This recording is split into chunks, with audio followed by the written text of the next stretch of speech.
Desejo aos irmãos e amigos uma manhã abençoada, uma tarde abençoada e uma noite abençoada. Meu nome é Sônia Costa, eu trabalho com Jucu Manaus e eu quero compartilhar com os irmãos 1 Reis, capítulo 1. E todo o capítulo, mas eu vou falar especificamente sobre os dois, o versículo 29 e 30, que ele fala o seguinte: Então jurou o rei e disse: Viva o Senhor, o qual remiu a minha alma de toda a angústia, que como te jurei pelo Senhor, Deus de Israel, dizendo: certamente teu filho Salomão reinará depois de mim, e ele se assentará no meu trono, em meu lugar, assim o farei no dia de hoje. Irmãos, essa conta a história que Deus, através de Davi, do rei Davi, falou que Salomão seria o seu sucessor, que depois da morte do rei Davi, Salomão reinaria em seu lugar. E Davi já estava velho, avançado em idade, e Adonias, o seu filho, ele queria usurpar o trono do seu irmão Salomão, porque o pai não tinha se posicionado ainda e oficialmente tivesse ungido o seu filho Salomão rei.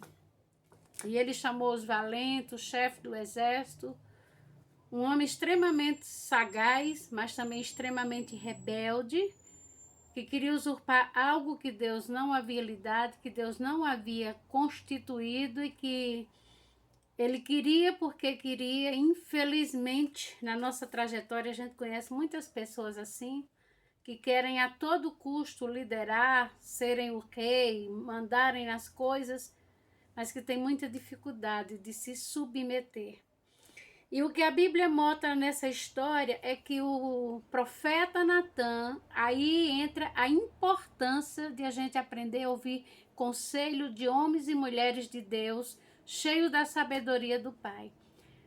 Chama a mãe de Salomão, a Batseba, e explica para ela, deixa eu te dar um conselho, explica para ela direitinho, não sei se você está sabendo, mas Adonias chamou os valentes, matou ovelhas e boi, estão lá fazendo a festa, o povo está gritando, viva o rei. Mas Deus não chamou ele para ser rei. Então deixa eu te dar um conselho. E instruiu ela como ela chegar na presença do rei, como ela se apresentar, que palavras ela usar para fazer o rei refletir, para não parecer uma fofoca, e sim uma constatação de fatos.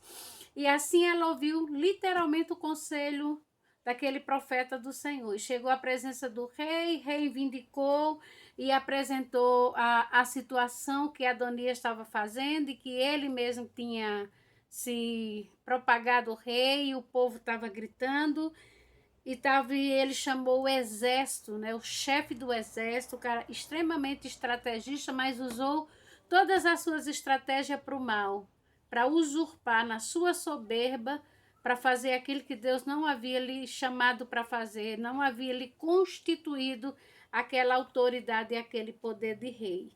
E aí eu fico pensando, se Deus não havia o seu pai como rei, não havia constituído e ele já se sentia rei, imagina se ele viesse a reinar, o que ele não faria com o povo, um homem soberbo desse, cheio, né, de artimanhas. E quando ela apresentou para o rei, o profeta Natã entrou e fez constatação de fatos para o rei, confirmando toda a malícia e toda a armação do seu irmão Adonias. E o rei foi e manda chamar a Batseba e explica, e quando ele chama, essa é a palavra que ele diz para ela, o 28. E respondeu o rei Davi e disse: chamai-me Batseba, e ela entrou à presença do rei e estava em pé diante do rei. Então jurou o rei e disse: vive o Senhor, o qual remiu a minha alma de toda a angústia. Que como te jurei pelo Senhor, Deus de Israel, dizendo, certamente teu filho Salomão reinará depois de mim, e ele se assentará no meu trono, em meu lugar, e assim o farei no dia de hoje. Irmãos, Deus já havia falado através de Davi que Salomão reinava, mas se Betseba ficar só se lastimando, reclamando, amargurada, chamando Adonias de soberbo, nada resolveria. Ele continuaria sendo rei. Na sua presunção, ele talvez exterminasse o seu irmão Salomão, e ele faria um monte de besteira. Mas aquele profeta, aquele homem do Senhor, advertiu como ela devia fazer e ela correu atrás do prejuízo. Irmãos, o que eu quero te dizer com essa fala é para de reclamar. As coisas estão difíceis.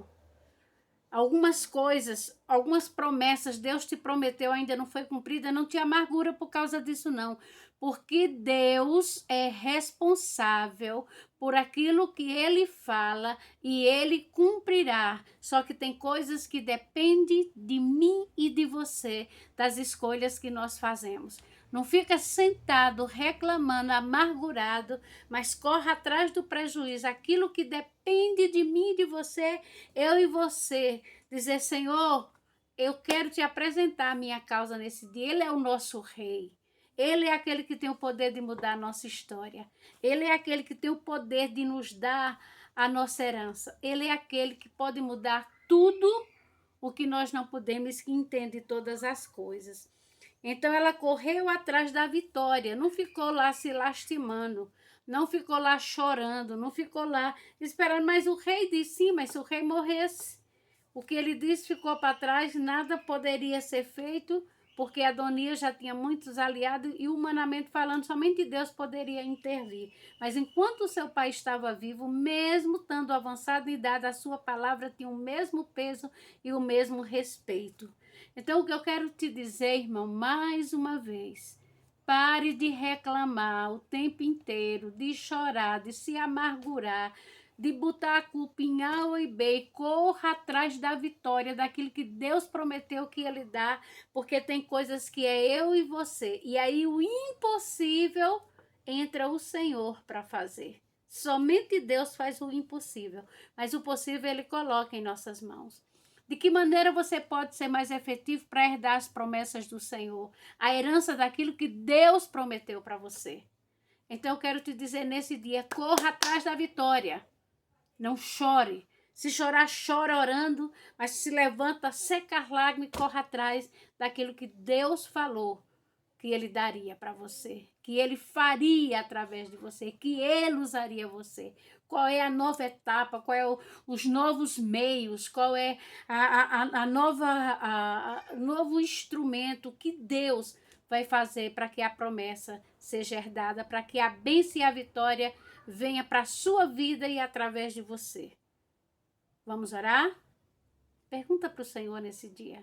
Levanta a tua cabeça, ergue a tua voz, levanta-te e corra atrás da vitória.